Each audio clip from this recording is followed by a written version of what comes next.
Hi, പുതിയൊരു വീഡിയോയിലേക്ക് ഏവർക്കും സ്വാഗതം. ഇന്ന് ഞാനുള്ളത് നമ്മുടെ തന്നെ ഒരു സബ്സ്ക്രൈബറുടെ വീട്ടിലാണ്. ഒരുപക്ഷെ നിങ്ങൾക്കെല്ലാവർക്കും പരിചയമുള്ളൊരു പ്രോജക്റ്റാണ്. കാരണം നമ്മളിതിൻ്റെ കുറേ അധികം വീഡിയോസ് ചെയ്തിട്ടുണ്ടായിരുന്നു. ഇതിൻ്റെ ഡ്രോയിങ്ങുമായിട്ട് ബന്ധപ്പെട്ട്, അതുപോലെ തന്നെ ഇതിൻ്റെ ഫൗണ്ടേഷൻ സെറ്റിംഗ് ഔട്ട്, അതുമായിട്ട് ബന്ധപ്പെട്ട് ധാരാളം വീഡിയോസ് നമ്മുടെ ചാനലിൽ നമ്മൾ അപ്ലോഡ് ചെയ്തിട്ടുണ്ടായിരുന്നു. ഇപ്പോൾ നമ്മൾ ഇതൊരു ലിൻറ്റൽ സ്റ്റേജിലാണ് നിൽക്കുന്നത്.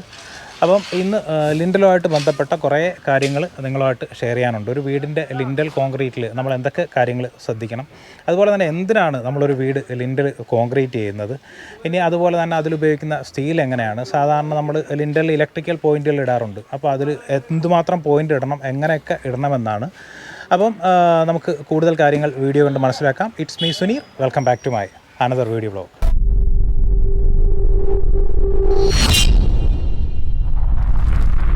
നമ്മൾ ഈ ഒരു വീടിൻ്റെ ഒരുപാട് വീഡിയോസ് ചെയ്തിട്ടുണ്ട്. നമ്മുടെ ഫൗണ്ടേഷൻ ലെവൽ, അതുപോലെ തന്നെ നമ്മളതിൻ്റെ സ്ട്രക്ചറിൻ്റെ കാര്യങ്ങളെല്ലാം സംസാരിച്ചു. അതുപോലെ നമ്മുടെ പ്ലിന്ത് കോൺക്രീറ്റ് ഇപ്പോൾ ലിൻറ്റൽ ലെവലിലാണ്. പലരും ചോദിച്ചിട്ടുണ്ട് ഇത് ആരാണ് ക്ലൈൻറ്റ് എന്നുള്ളത്. അപ്പോൾ ഇതാണ് നമ്മുടെ വീടിൻ്റെ ഓണർ. താങ്കൾ എങ്ങനെയാണ്, അൻവർ എന്നാണ് പേര്. അൻവർ എങ്ങനെയാണ് നമ്മളെ പരിചയപ്പെടുന്നത്? യൂട്യൂബിലൂടെ തന്നെയാണ്. നമ്മുടെ യൂട്യൂബ് വീഡിയോസ് കണ്ടിട്ടാണ് അൻവർ സാഹിബ് നമ്മളെ കോണ്ടാക്ട് ചെയ്യുന്നത്. അതിനുശേഷമാണ് നമ്മുടെ കാര്യങ്ങളൊക്കെ ചർച്ച ചെയ്തത്. ഇപ്പോൾ നിങ്ങളൊരു ഡ്രീം ഹോമാണ്, കേട്ടോ, ഒരു സ്വപ്ന ഭവനമാണ്. അത് ഏകദേശം ഒരു ലിൻറ്റൽ സ്റ്റേജിൽ എത്തി നിൽക്കുവാണ്. ഇപ്പം നമ്മളാണ് വർക്ക് ചെയ്തുകൊണ്ടിരിക്കുന്നത്. ഈ ഒരു സിറ്റുവേഷനിൽ നിങ്ങൾക്ക് എപ്പോഴെങ്കിലും തോന്നിയിട്ടുണ്ടോ നമ്മളേത് ഏൽപ്പിക്കണ്ടായിരുന്നു എന്ന്? ഇതുവരെ അങ്ങനെ തോന്നിയിട്ടില്ല. ഈ ഒരു സ്റ്റേജ് വരെ ഇതുവരെ അങ്ങനെ ഒരു ഇതുവരെ തോന്നിയിട്ടില്ല. നമ്മൾ ഏകദേശം ഈ വീഡിയോയിൽ പറയുന്നത് പോലുള്ള കാര്യങ്ങളെല്ലാം അതുപോലെ തന്നെ ചെയ്യുന്നത്. അതിലും 100% സാറ്റിസ്ഫൈഡ്. ഓക്കെ, വളരെ സന്തോഷം താങ്കളുടെ അഭിപ്രായത്തിന്. അപ്പോൾ വീണ്ടും നമ്മുടെ ഇതിൻ്റെ കൂടുതൽ സ്റ്റേജ് വരുന്ന സമയത്തൊക്കെ നമുക്ക് പുള്ളിക്കാരൻ്റെ കുറച്ച് കാര്യങ്ങളൂടെ, നമ്മളൊരു ക്ലൈൻറ്റ് എന്നുള്ള രീതിയിൽ ആ ക്ലൈൻറ്റ് എത്രത്തോളം സാറ്റിസ്ഫൈഡ് ആവുന്ന അവിടെയാണ് നമ്മുടെ വിജയം എന്ന് പറയുന്നത്. അല്ലെങ്കിൽ നമ്മുടെ ഒരു പരസ്യം എന്ന് പറയുന്നത് ക്ലൈൻറ്റ് തന്നെയാണ്. നമ്മൾ മറ്റുള്ള ആൾക്കാർ നമ്മൾ നന്നായിട്ട് ബിൽഡിങ് കൺസൾട്ട് ചെയ്യും, അല്ലെങ്കിൽ കോൺട്രാക്ട് എടുത്തിട്ട് ആ ബിൽഡിങ്ങിൻ്റെ കാര്യങ്ങൾ ചെയ്യുമെന്ന് പറയുന്നതിലുപരി ക്ലൈൻറ്റ് പറയണം അവരുടെ വർക്ക് ഓക്കെയാണ്, പെർഫെക്റ്റ് ആണ് എന്ന് പറയുന്നിടത്താണ് നമ്മുടെ വിജയം. കെട്ടിട നിർമ്മാണവുമായി ബന്ധപ്പെട്ട് 100% പ്രയോജനകരമായ അറിവുകളാണ് സുനീർ മീഡിയ എന്ന ഈ ഒരു ചാനലിലൂടെ ഞാൻ നിങ്ങളുമായിട്ട് ഷെയർ ചെയ്യുന്നത്. ചാനൽ ഇതുവരെയും സബ്സ്ക്രൈബ് ചെയ്തിട്ടില്ലെങ്കിൽ താഴെ കാണുന്ന ചുവന്ന കളറിലുള്ള സബ്സ്ക്രൈബ് ബട്ടൺ അമർത്തുകയും അതോടൊപ്പം വരുന്ന ബെല്ലൈക്കൺ ഓൾ കൊടുത്ത് എനേബിൾ ചെയ്യുക. എന്നാലാണ് ഞാൻ അപ്ലോഡ് ചെയ്യുന്ന ഇത്തരത്തിലുള്ള അറിവുകൾ നിങ്ങൾക്ക് നോട്ടിഫിക്കേഷനായിട്ട് ലഭിക്കുക. അപ്പോൾ നമുക്ക് കൂടുതൽ കാര്യങ്ങൾ കണ്ടറിയാം.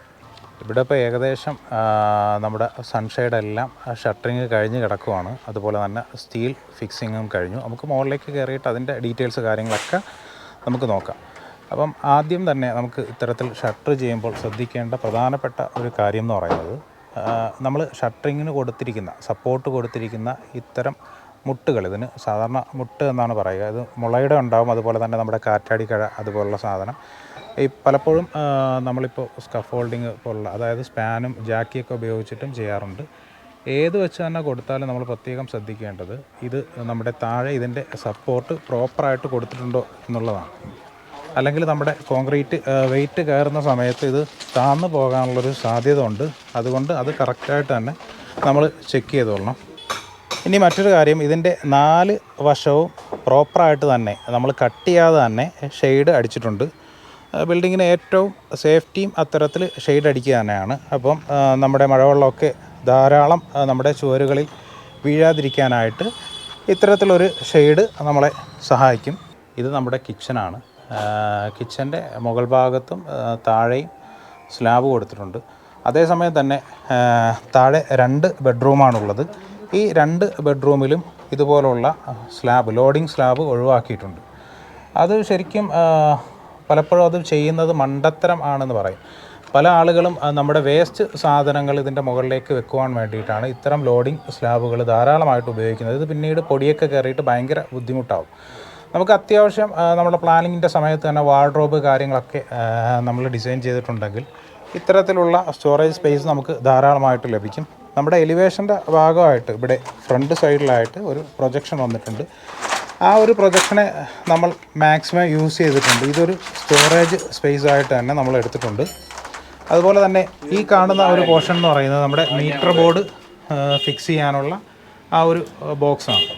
ഇതും നമ്മൾ ആ കെട്ടിൻ്റെ സമയത്ത് തന്നെ ഡ്രോയിങ്ങിൽ മാർക്ക് ചെയ്തിട്ടുള്ളത് കൊണ്ട് തന്നെ അത്തരത്തിലൊരു മീറ്റർ ബോർഡിൻ്റെ പോയിൻറ്റും അവിടെ ഫിക്സ് ചെയ്തിട്ടുണ്ട്. ഇല്ലാത്ത പക്ഷം അവസാന സമയത്ത് അത്തരത്തിൽ നമ്മുടെ വോള് ഒരുപാട് കട്ട് ചെയ്ത് അത് നമ്മുടെ ബിൽഡിങ്ങിന് അത്ര നല്ലൊരു പരിപാടിയല്ല. അതുകൊണ്ട് തന്നെ ആദ്യം ആ ഒരു സമയത്ത് തന്നെ നമുക്ക് ഇത്തരത്തിൽ ഒരു പോർഷൻ നമ്മൾ കട്ട് ചെയ്ത് ഇട്ടിട്ടുണ്ട്. നമ്മളിതിൻ്റെ പ്ലിന്ത് കോൺക്രീറ്റ് ചെയ്യുന്ന സമയത്ത് ഒരു കാര്യം പ്രത്യേകം ശ്രദ്ധിക്കണമെന്ന് ഓർമ്മപ്പെടുത്തിയിട്ടുണ്ടായിരുന്നു. അതിൽ പ്രധാനമായിട്ടുള്ളത് നമ്മൾ ഈ ഒരു ടോയ്ലറ്റിൻ്റെ ആ ഒരു പ്ലിന്ത് ലെവൽ കറക്റ്റ് എത്രയാണോ വോൾ തിക്നെസ് ആ ഒരു തിക്നെസ്സിൽ മാത്രം കോൺക്രീറ്റ് ചെയ്യണമെന്ന് പറഞ്ഞു.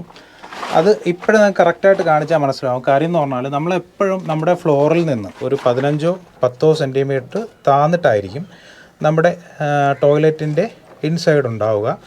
അപ്പം ഇത്തരത്തിൽ ഇത് കറക്റ്റായിട്ട് നമ്മളൊരു വോളിൻ്റെ തിക്നെസ്സിൽ കോൺക്രീറ്റ് ചെയ്ത് കഴിഞ്ഞാൽ നമുക്കത് പെർഫെക്റ്റായിട്ട് തന്നെ നമുക്ക് താഴേക്ക് ലഭിക്കും. സാധാരണഗതിയിൽ നമ്മൾ ലിൻറ്റൽ ഷട്ടർ ചെയ്യുന്ന അല്ലെങ്കിൽ കോൺക്രീറ്റ് ചെയ്യുന്നത് 2 രീതിയിലാണ്. ഒന്ന് കട്ട് ലിൻറ്റലും അതുപോലെ തന്നെ ത്രൂ ഔട്ട് ലിൻറ്റലും.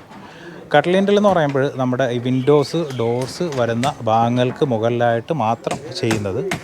അതുപോലെ തന്നെ ത്രൂ ലിൻറ്റൽ എന്ന് പറയുമ്പോൾ നമ്മുടെ എൻറ്റയർ വോൾ എവിടെയൊക്കെ നമ്മുടെ വോളുണ്ട് ആ ഭാഗങ്ങൾക്ക് മുകളിലെല്ലാം നമ്മൾ ഇത്തരത്തിൽ കോൺക്രീറ്റ് ചെയ്യുന്ന രീതി. എപ്പോഴും ഈ ഒരു രീതി തന്നെയാണ് നല്ലത്. എപ്പോഴെങ്കിലും ഭാവിയിലൊക്കെ നമ്മുടെ ഭൂമിക്കുണ്ടാകുന്ന ചെറു ചലനങ്ങളിലൊക്കെ നമ്മൾ ഇത്തരത്തിൽ കട്ട് ലിൻറ്റലുകൾ ചെയ്താൽ ബാക്കിയുള്ള പോർഷനിൽ നമുക്കറിയാം നമ്മുടെ വോളിൻ്റെ പൂർണ്ണമായിട്ടുള്ള എല്ലാ ലോഡും ഇതിലേക്കാണ് സ്പ്രെഡ് ചെയ്ത് പോവുക. അപ്പം ഇത്തരത്തിൽ ലിൻറ്റൽ ഇല്ലാത്ത പോർഷനുകളിൽ ചിലപ്പോൾ ചെറിയ രീതിയിലുള്ള ക്രാക്സ് അങ്ങനെയുള്ള കാര്യങ്ങളൊക്കെ വരാനുള്ള സാധ്യത ഉണ്ട്. അപ്പോൾ ഇത്തരത്തിൽ എൻ്റെ ത്രൂ ഔട്ട് ലിൻറ്റൽ ചെയ്താൽ അത്തരത്തിലുള്ള ക്രാക്സ് ഒഴിവാകും. ഇതേ ഒരു മെത്തേഡ് തന്നെയാണ് നമ്മൾ പ്ലിന്ത് ബെൽറ്റ് കോൺക്രീറ്റ് ചെയ്യുമ്പോൾ നമുക്ക് കിട്ടുന്ന ഒരു പ്രയോജനം എന്ന് പറയുന്നത്. ഈ കട്ട് ലിൻറ്റലും ത്രൂ ഔട്ട് ലിൻറ്റലും തമ്മിലുള്ള ഒരു പ്രധാന വ്യത്യാസം എന്ന് പറയുന്നത് ഭാവിയിൽ എപ്പോഴെങ്കിലും നമുക്ക് ഈ ഒരു ബിൽഡിങ്ങിലേക്ക് പുതുതായിട്ടൊരു റൂം എക്സ്റ്റെൻഡ് ചെയ്യണമെന്ന് വിചാരിച്ചാൽ നമുക്ക് ഏതെങ്കിലും ഒരു സൈഡിലെ വോൾ കട്ട് ചെയ്ത് ഒരു ഡോറ് കൊടുക്കേണ്ടതായിട്ട് വരും. ആ സമയത്ത് നമ്മുടെ ഷോർട്ട് ലിൻറ്റലാണെങ്കിൽ അല്ലെങ്കിൽ കട്ട് ലിൻറ്റലാണെങ്കിൽ അത് ആ ഒരു വോൾ കട്ട് ചെയ്യുന്ന സമയത്ത് ടോപ്പിലേക്ക് ലിൻറ്റൽ ബീം ഇല്ലാതിരിക്കുകയും അത് വളരെയേറെ ബുദ്ധിമുട്ടാവും. അതായത് ടോപ്പിലത്തേക്ക് ലോഡ് താഴേക്ക് സ്പ്രെഡ് ചെയ്തതിന് ശേഷം ആ ചുവരിൻ്റെ ഭാഗങ്ങളിൽ വിള്ളലുണ്ടാകാനുള്ള സാധ്യത കൂടുതലാണ്. പക്ഷേ ഇത്തരത്തിൽ ത്രൂ ഔട്ട് ലിൻറ്റൽ ചെയ്താൽ നമുക്ക് ഈ വീടിൻ്റെ ഏത് ഭാഗത്ത് വേണമെങ്കിലും നമുക്ക് ഓപ്പൺ ചെയ്യാൻ സാധിക്കും. നമുക്ക് യാതൊരു തരത്തിലുള്ള പ്രശ്നങ്ങളും ആ സമയത്ത് ഉണ്ടാകാൻ സാധ്യതയില്ല. അത് വളരെ വലിയൊരു അഡ്വാൻറ്റേജ് തന്നെയാണ് കേട്ടോ. ഇനി മറ്റൊരു പ്രധാനപ്പെട്ട കാര്യം, നമ്മൾ ഈ ഷട്ടറിംഗ് ഒക്കെ ചെയ്തതിന് ശേഷം ഇത് എത്രത്തോളം നമ്മുടെ ഷട്ടറിങ് എത്രത്തോളം ലെവലാണ് നമുക്കറിയില്ല. അത് പ്രോപ്പറായിട്ട് ചെക്ക് ചെയ്തതിന് ശേഷം മാത്രം നമ്മൾ കോൺക്രീറ്റ് അപ്ലൈ ചെയ്യുക. അപ്പം അത് ജസ്റ്റ് അതിൻ്റെ കാര്യങ്ങൾ നമുക്ക് നോക്കാം. ഇവിടെ അവർ ചെക്ക് ചെയ്തുകൊണ്ടിരിക്കുകയാണ്. അപ്പോൾ അതെങ്ങനെയാണെന്നൊന്ന് കാണിച്ചു തരാം. ഈ ഒരു ഭാഗം നമ്മൾ സ്പിരിറ്റ് ലെവൽ വെച്ചിട്ട് മാർക്ക് ചെയ്തിട്ടുണ്ടായിരുന്നു കറക്റ്റായിട്ട്. നമുക്കിവിടെ നോക്കിയാൽ കാണാം ഈ ഒരു നൂല് കണക്ട് ചെയ്തിരിക്കുന്നത് ഈ 2 ഭാഗവും, ആ ലാസ്റ്റ് ഭാഗവും അതുപോലെ തന്നെ ഈ ഒരു ഭാഗവും വാട്ടർ ലെവൽ ചെയ്തതിന് ശേഷം അത്തരത്തിലുള്ളൊരു നൂല് 2 സൈഡിലേക്കും വലിച്ച് കെട്ടിയിട്ട് ഫുള്ള് എൻറ്റയർ സൈഡ് വേണ്ട ഇതുപോലെ ചെറിയൊരു ബ്രിക്കിൻ്റെ പീസ് നമ്മുടെ കറക്റ്റ് അളവിൽ വെച്ചിട്ട് ചെക്ക് ചെയ്യുക എന്നുള്ളതാണ്. ഇത്തരത്തിൽ പ്രോപ്പറായിട്ട് നമ്മൾ ചെക്ക് ചെയ്യാതെ കോൺക്രീറ്റ് ചെയ്ത് കഴിഞ്ഞാൽ പിന്നീട് ഈ സൺഷെയ്ഡ് നമ്മൾ പ്ലാസ്റ്റർ ചെയ്യുന്ന ടൈമിൽ വളരെയേറെ ചാന്ത് അതിലേക്ക് വരികയും പിന്നീട് അത് പൊട്ടിപ്പോകാനുള്ളൊരു സാധ്യത ഉണ്ടാവും.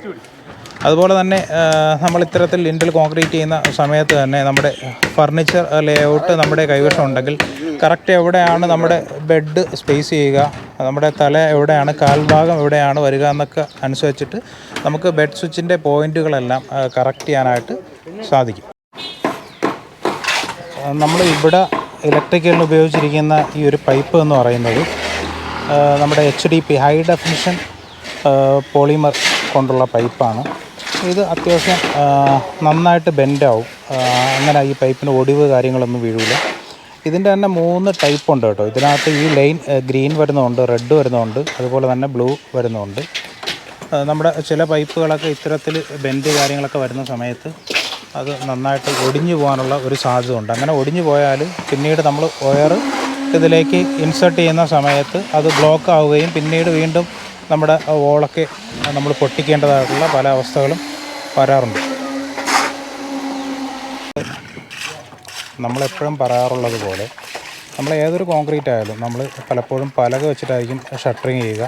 ഇനി എന്ത് തന്നെ ആയാലും അതിനകത്തേക്ക് പ്രോപ്പറായിട്ട് വെള്ളം നനച്ചിട്ട് ചെയ്യലാണ് നല്ലത്. അല്ലെങ്കിൽ നമ്മുടെ കോൺക്രീറ്റിലുള്ള വാട്ടർ കണ്ടൻറ്റ് ആ ഒരു വുഡ് വലിച്ചെടുക്കുകയും അത് നമ്മുടെ കോൺക്രീറ്റിൻ്റെ സ്ട്രെങ്തിനെ ഭാരമായിട്ട് ബാധിക്കുകയും ചെയ്യും. അപ്പോൾ അത് നന്നായിട്ട് തന്നെ നനച്ചു കൊടുത്തതിന് ശേഷം മാത്രം കോൺക്രീറ്റ് ചെയ്യുക.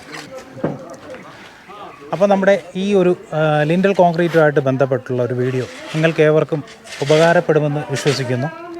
100% കെട്ടിട നിർമ്മാണവുമായി ബന്ധപ്പെട്ട ഇത്തരത്തിലുള്ള അറിവുകളാണ് സുനീർ മീഡിയ എന്ന ഈ ഒരു ചാനലിലൂടെ ഞാൻ നിങ്ങളുമായിട്ട് ഷെയർ ചെയ്യുന്നത്. അപ്പോൾ ചാനൽ സബ്സ്ക്രൈബ് ചെയ്തില്ലെങ്കിൽ മറക്കാതെ സബ്സ്ക്രൈബ് ചെയ്യണം, ബെല്ലൈക്കൺ കൂടി ഇനേബിൾ ചെയ്യണം. അതുപോലെ തന്നെ ഇതിനെക്കുറിച്ചിട്ടുള്ള നിങ്ങളുടെ എന്ത് സംശയങ്ങളും താഴെ കമൻറ്റ് ബോക്സിൽ കമൻറ്റ് ചെയ്യുക. അതുപോലെ തന്നെ വീഡിയോ ഇഷ്ടമായാൽ ലൈക്ക് ചെയ്യുക, ഇഷ്ടമായില്ലെങ്കിൽ ഡിസ്ലൈക്ക് ചെയ്യുക.